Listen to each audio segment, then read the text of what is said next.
Hello, hello, welcome back to I Create For You. This is your first time here. Hello, thanks for stopping by. Hope you enjoy this story and drawing. Um, this is going to be a tough one for me to draw, but I'll muddle through it. Okay, we did the first one. The second one is called I Want to Go Home. It's in the Lake Village area of Yellowstone. I gasped a bit as I wheeled my heavy bag toward the white trimmed double doors leading to the hotel lobby. I was having some trouble adjusting to the altitude in Yellowstone after living my whole life at sea level. I doddered my way into the lobby and staggered up to the front desk to check in. Key in hand, I aimed myself somewhat erratically for the hall leading to the elevator. About halfway down, a compassionate bellman overtook me and claimed my heavy bag. Relieved, I hitched my handbag over my shoulder and followed the bellman. We chattered about my trip, and the bellman had some great suggestions for places along the lakeshore where I might see wildlife. The elevator let us off on the 4th floor, and we walked to the end of a long, rather spooky hallway. I shivered a bit, feeling uncomfortable, but not understanding why. The friendly bellman left me in front of the open door with my suitcase, bowing slightly like an old-fashioned gentleman in a movie. I fumbled in my handbag looking for my wallet, but I couldn't find it. When I looked up from my bag, the bellman was gone. That was strange. My neck prickled suddenly, and I swallowed I swallowed hard. Supernatural things happened rather often to the members of my family, including me. The sudden disappearance of the bellman made me wonder if I had inadvertently booked a room in a haunted hotel. I entered the room, which was quite lovely. It was at the end of the hall, on the back side of the hotel, but I could see the lake out the side window. Still, something about the room felt a little strange, as if someone was watching me. I had goosebumps all along my upper arms as I hurriedly unpacked. I had reservations for 7 p.m. at the hotel dining room, and it was almost that time now. The being watched feeling returned in full force as I walked down the spooky hallway to the elevator. I shivered and wondered if I should go back to the room for my sweater. Then I remembered the disappearing bellman and opted to go on instead. Dinner was lovely and quite restored my spirits. I had scheduled an early morning photo tour, so I went to bed early, although I didn't sleep well.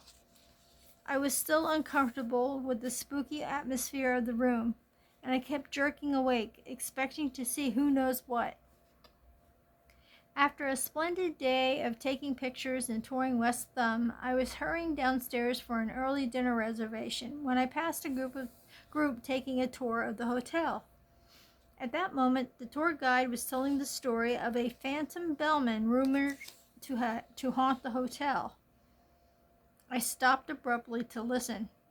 According to the story, the bellman sometimes helped people carry their luggage upstairs, and he always disappeared before the person could tip him. Happy customers usually stopped at the bell desk to compliment the hotel on such superior service.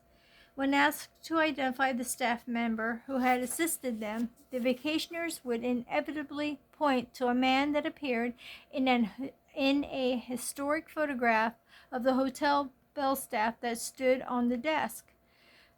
The man in the photograph was a former bell captain who worked at the hotel in the early 1900s. I took a deep breath and hurried down the hall. So now I knew who had helped me with my luggage. The thought gave me goosebumps. After dinner, I spent the evening sitting in the lobby, gazing out at the lake and listening to a woman play the piano. The lobby itself was supposedly haunted by the ghost of a former president, but no supernatural presence disturbed my happy musings, for which I was grateful. It was 3 a.m. when I jerked awake to find a dark shadow hovering over my head and torso. "I want to go home," I heard a voice say in my head. Then the shadow whooshed away, sending my hair flying away from my sleepy face. The wind of its passing rattled the lampshade beside the bed. I pulled the covers up to my chin, my body trembling from head to toe in fright. The room was perfectly still and growing colder by the second. Then I heard a knocking sound from the wall by my bed. The hovering spirit wanted to come back into the room to talk to me now that I was awake. In my experience, these late-night supernatural conversations didn't always go well. "It's the middle of the night," I said sternly into the cold night air. "I need to rest. I will talk to you in the morning." There was a sense of hesitation from the spirit in the hallway. Then I felt it accept my words and move away. I turned on my side and closed my eyes, determined to get some sleep. I would deal with the spirit in the morning. I was walking down to breakfast the next morning when I heard a knocking sound from the wall beside the elevator. It sounded like someone asking to come in. I had told the spirit I would talk to it in the morning, and it was morning. I took a seat in one of the chairs in the little sitting area, looking out over the lake. I drew in a deep breath and mentally invited the spirit to come in. Immediately, a shimmering column of air appeared beside me. "I want to go home," a voice said. It sounded like a child. "Who are you?" I asked. "Cheryl," said the column of light. "I want to go home." "Where's your home?" I asked. The shimmering figure did not answer. Instead, it wailed, "Lost, lonely." "I don't think you can go home, honey," I said gently, not if she was dead. "Shouldn't you be in heaven?" I sensed puzzlement from the shimmering figure. "You have to go to the light, Cheryl," I told her. Apparently, it was the right thing to say. I felt dawning comprehension from the shimmering column of air.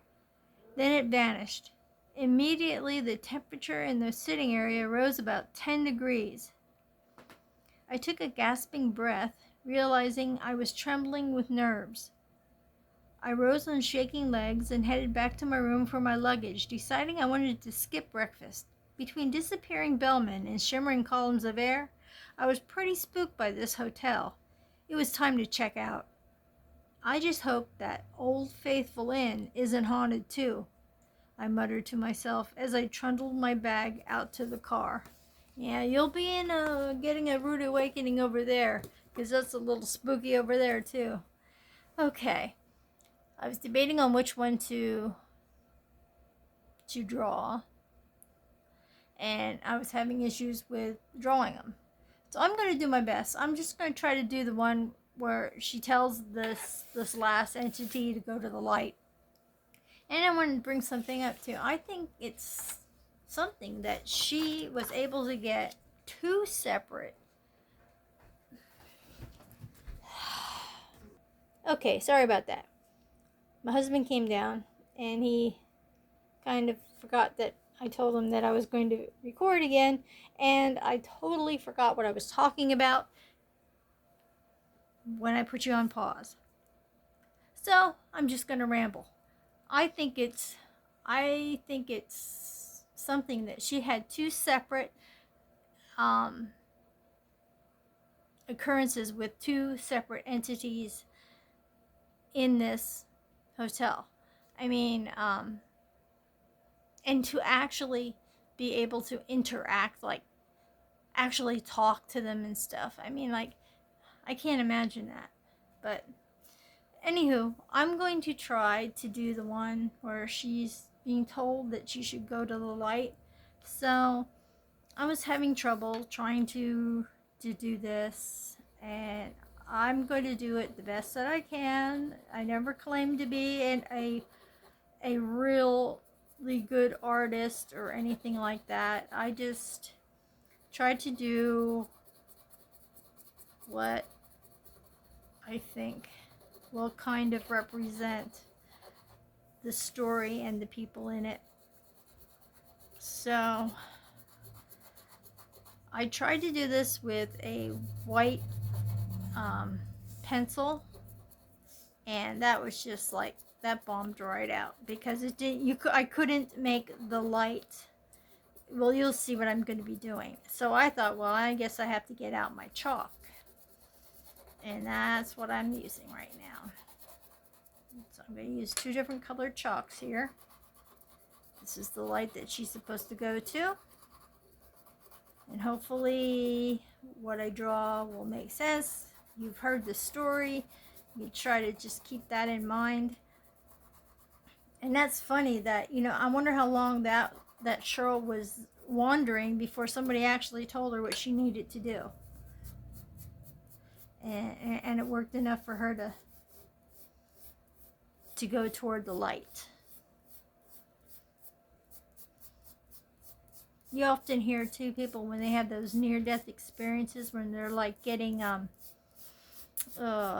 surgeries, and they have like out-of-body experiences, or maybe they're like, oh crap, they're on the table and they're actually watching it, or sometimes they say they see the light, and then they get told that they need to go back, and then they come back.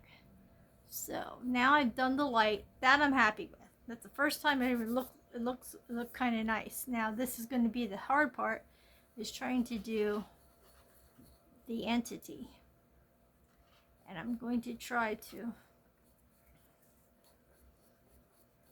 draw something. Let me see if you guys can see me. Yeah.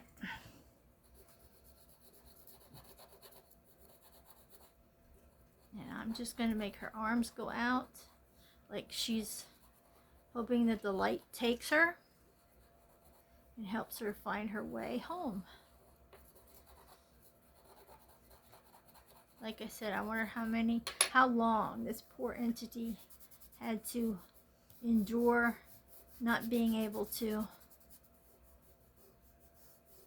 figure out why she could never go home.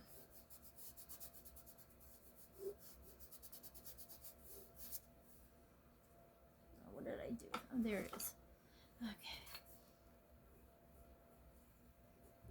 Yeah, I've never had experience. Well, okay, yes, I did. That you talked, but they never talked back to me. You know what I mean? You don't have. I can't fathom having a full-on conversation with a entity. I call them.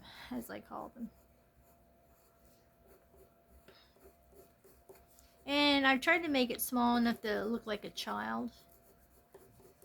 And she sees the light, and now she's able to cross over.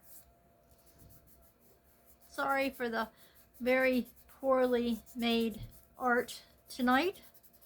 I tried to think of how I could do it to represent Cheryl needing to go to the light.